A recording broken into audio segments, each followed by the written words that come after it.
We begin in Mexico, where the government of Guerrero State confirms another mass kidnapping. The crime came before the abduction of 43 students from Ayotzinapa in September.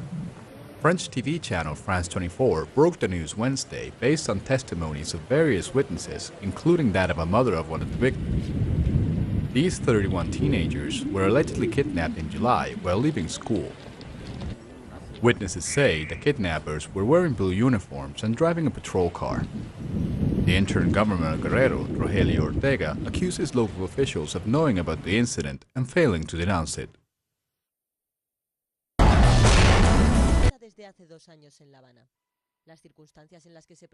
There is still tension surrounding the release of General Rubén Darío Alzate and two other persons that were detained with him in FARC rebels in November 16. Defense Minister Juan Carlos Pinzón said there was no justification for the FARC's decision to delay until Sunday the release of Alzate. Originally, he agreed the date was set for Saturday.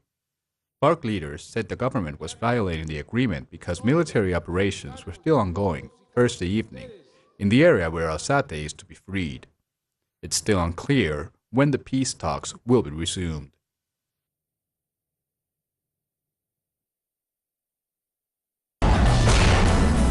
The streets of Caracas are now the image of calm. It's hard to believe that less than a year ago they were part of the nationwide explosion of the so-called barricades. The violent opposition roadblocks cost the lives of 44 people after opposition politicians Leopoldo López and Maria Corina Machado called on supporters to take to the streets. They were reported as spontaneous by the international media, but for Desiree Cabrera, whose daughter was trapped inside a nursery set alight by the barricaders, it's not a story she recognises. It was horrible. It wasn't just my daughter. There were lots of babies inside. In the middle of all that panic, watching them attack and set the center on fire, we had to get all of those children out, urgently. The barricades were not the end of the story. They were followed by the release of a string of videos showing right-wing terror plotter Laurent Salem confessing to having participated in planning the barricades in advance from Colombia. He and several others were receiving military training and funding there. The case was being investigated by youth leader and United Socialist Party legislator Robert Serra, assassinated shortly after the videos were released.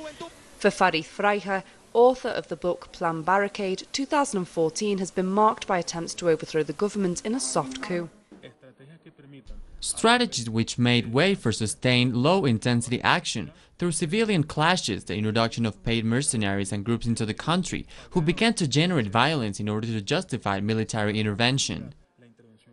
Venezuelan President Nicolás Maduro has described 2014 as the most difficult year yet for the Bolivarian revolution.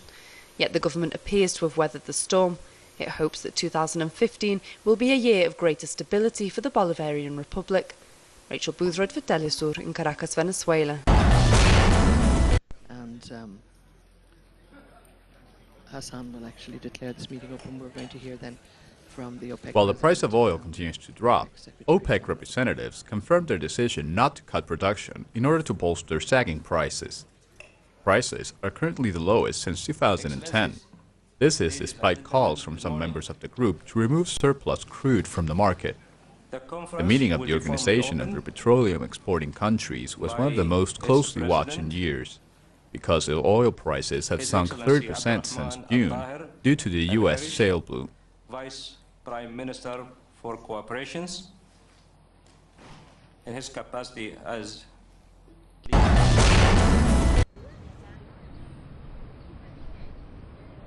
In Uruguay, new polls have been released ahead of this Sunday's presidential runoff. Rolling abroad, the Front Party candidate Tabaré Vázquez is expected to glide to victory. Right-wing National Party candidate Luis Lacalle recently acknowledged that he would likely not win the vote. Vázquez's expected victory is largely due to President Mujica's vast popularity and economic performance. One survey reveals Vázquez could win nearly 55% of the vote, while Lacalle could garner only 40%. Results of the election are expected as soon as midnight this Sunday.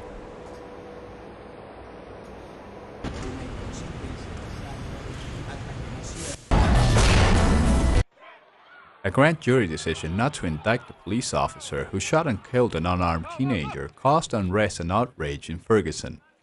Missouri, and around the United States. According to official reports, over 400 people were arrested in various cities. In Ferguson, streets were mostly quiet. One of the largest rallies took place in Los Angeles, where several hundred demonstrators marched through downtown. They threw bottles and rocks and disobeyed orders to disperse. Police arrested nearly 50 there. Rallies were also held in San Diego and Oakland.